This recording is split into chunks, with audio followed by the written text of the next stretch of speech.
धर्मेंद्र भाई, अभी वो ओम प्रकाश राजभर कह रहे थे कि इतनी दूर आजमगढ़ आया जा सकता रमाकांत से मिलने जेल में, क्या? लेकिन बगल में आजम खान से जेल में मिलने आने का समय नहीं है। अरे श्रीमती जी, कुछ तो सस्ता लो, बचत करो। नहीं श्रीमान जी, सब बढ़िया लो, रहने दीजिए। इसमें क्या खास बात है? थोड़े में ज्यादा स्वाद, यही तो है इसकी खास बात। वाओ मामा, क्या स्वाद है। अरे मेरे राजा, प्योर मसाला। दादी के हाथों का जादू और खुशबू से महकता घर, माँ की मुस्कुराहट और खाने की सुगंध। MDH गरम मसाला, क्योंकि हर रिश्ता है स्वाद से जुड़ा। उनने कई उदाहरण गिनाए, बोले जब जब मुसलमान नेता संकट फंसा कभी नहीं गए, और जब किसी यादव पर मसला आया बोले जरूर गए। राजभर अभी कई उदाहरण गिना रहे थे, और एक उदाहरण तो आजम खान ने खुद अपने कंठ से दिया था। उनसे पूछा गया कि गायत्री से मिलने नेताजी गए, तो आजम खान ने कहा गायत्री प्रसाद प्रजापति बड़े नेता हैं, मैं छोटा कार्यकर्ता हूं।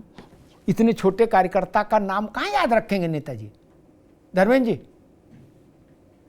देखिए अमिताभ जी, आजम साहब ने क्या कहा और कैसे कहा, विशिष्ट शैली उनकी है, जाने जाते हैं। ये ओम प्रकाश राजभर से हमको सर्टिफिकेट जरूरत नहीं।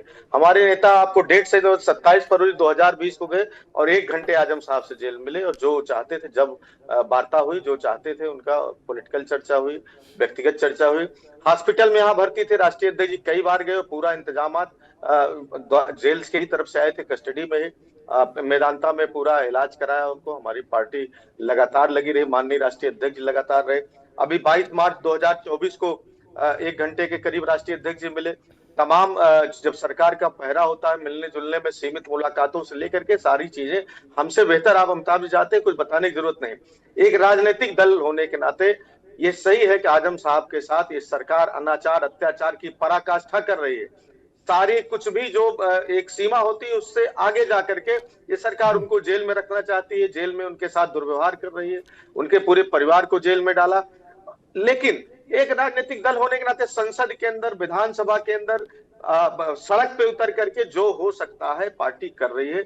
उनको जो न्यायपालिका में जो सहयोग की जरूरत है वो कर रही है। उम्मीद करते हैं कि न्यायपालिका उनको न्याय देगी, और राष्ट्रीय अध्यक्ष ने यही कहा कि जब तक न्यायपालिका से उम्मीद है और न्यायपालिका देगी ठीक है, नहीं देगी तो हमारी सरकार आएगी, सारा न्याय उनको मिलेगा, सब ठीक हो जाएगा। जो लोग उनको फर्जी मुकदमे लगाए हैं, जो लोग किए हैं, उनका हश्र क्या होगा वो समय बताएगा। लेकिन ये कहना कि आजम साहब नाराज है, पार्टी उनसे किनारा कस रही, ये केवल कपोल कल्पित सवाल है, और कपोल कल्पित सवालों का कोई जवाब नहीं हो सकता जी। भाई हम हमारी भारतीय जनता पार्टी के साथी कह रहे थे भगवान राम के बिना, अरे भगवान राम को आप लोग पेटेंट मत कराइए, भगवान राम सबके हैं। हिंदुस्तान हिंदुस्तानियों के मनोभाव में रोम रोम में है। भगवान राम का नाम हर कोई लेता है, केवल दुख तब होता है भगवान राम के नाम पर राजनीति करने वाले, उनके पैसे को बेच खाने वाले, जमीन का धंधा करने वाले, कमीशन खाने वाले, वहां वो जब राम का नाम लेते हैं तकलीफ होती है, जब पेटेंट करना चाहते हैं तो तकलीफ होती है। जो संगम में मर गए, जिनको जो दुर्घटना में उनको उनका अंतिम संस्कार सनातन के हिसाब से नहीं मिला, तब तकलीफ होती है कि ये कैसे हिंदू होने का ठेका लेते हैं, सनातनी होने का ठेका लेते हैं। क्या वो हिंदू नहीं थे क्या, जो संगम में अपने प्राण त्याग दिए और उनको उचित सम्मान के साथ अंतिम संस्कार का भी अवसर नहीं मिला?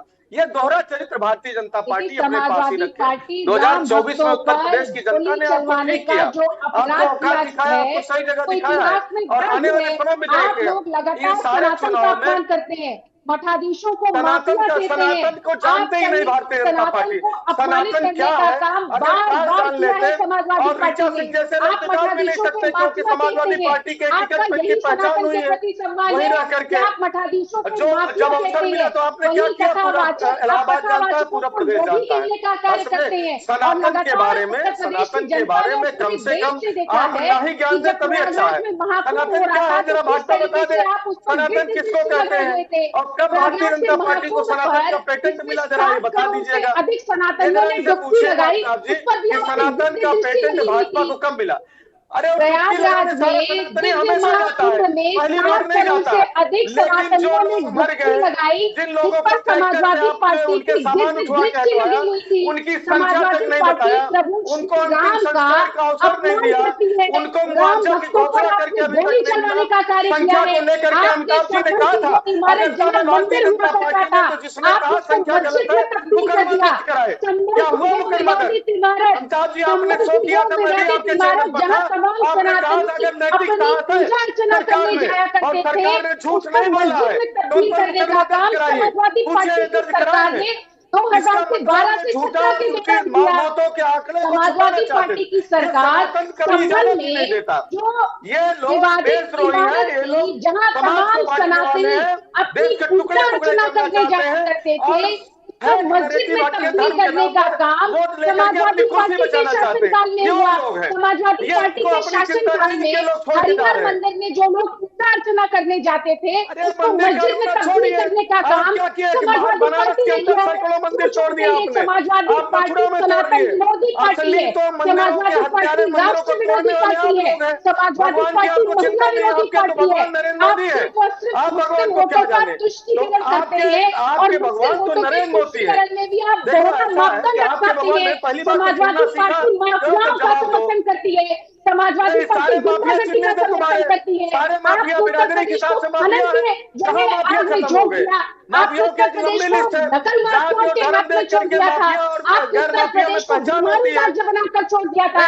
आज उत्तर प्रदेश विकास पथ पर आगे बढ़ रहा है। मैं आपको बताती हूँ माफिया कौन है। अतीत के साथ समाजवादी पार्टी खड़ी थी। माफिया मुक्ता अंसारी के फाटक पर मर्सिया पढ़ने के लिए अखिलेश यादव जी परेशान थे। संभल में जो विवादित इमारत थी, दूसरे को छोड़ो, अडवाणी जी से बात करो। विवादित इमारत में जिसको हरिहर मंदिर मानता था, पूजा अर्चना करने जाया करता था और उस पूजा अर्चना को बंद करवाने का काम किसने किया? समाजवादी पार्टी ने किया। आपने संभल की इमारत को मस्जिद में तब्दील कर दिया। संभल की इमारत को मस्जिद में तब्दील करने का काम किसने किया? आपकी जगह पहुंचा देंगे। आपकी बौखलाहट स्वाभाविक है। ये जो करने का काम समाजवादी पार्टी के द्वारा किया गया। पर भारतीय जनता पार्टी सोच रही सत्ता बचा लेंगे, आप दूर हो गए, आप परेशान मत होइए, बिल्कुल चिंता नहीं करो। राम के साथ धोखा देने वाले लोग हो, जिन्होंने राम को नहीं बख्शा, उनकी आपने इतना ऐतिहासिक राम को नहीं बख्शे, जनता क्या आप आपकी बौखलाहट स्वाभाविक है। 24 में आपको दिखा दिया। और गिद्ध दृष्टि क्या थी? गिद्ध दृष्टि क्या थी? सनातनी मर संगम पे सनातनी मर गए और उनको अंतिम संस्कार के मौका कितने लोग मरे थे? जरा संख्या बता दीजिए, कितने लोगों ने आपकी कुव्यवस्था के चलते वहां जान दे दी? जो वहां गंगा में नहा करके पुण्य लाभ करने गए थे, कितने लोगों की आप लोगों ने हत्या कर दी? कितने लोग जान ले ली? समाजवादी पार्टी की जमानत को जब्त कराने का काम किया। कितना सनातनियों की जान ले ली? और अरे जरा बता दीजिए ना, समाजवादी पार्टी समाप्तवादी ये पार्टी बन जाएगी। होगा। कितने लोगों की आपके प्रबंधन में जान ले ली? बन जाएगी। कितने लोग समाजवादी पार्टी है जहाँ पे आंतरिक लोकतंत्र नहीं है, जहाँ रामचरितमानस की प्रतियां पढ़ी जाती है, तो समाजवादी पार्टी कितनी संख्या थी? समर्थन करते हैं। आर्टिफिशियल इंटेलिजेंस का कितनी संख्या थी? प्रतियों को जलवाने कितनी वाले संख्या थी?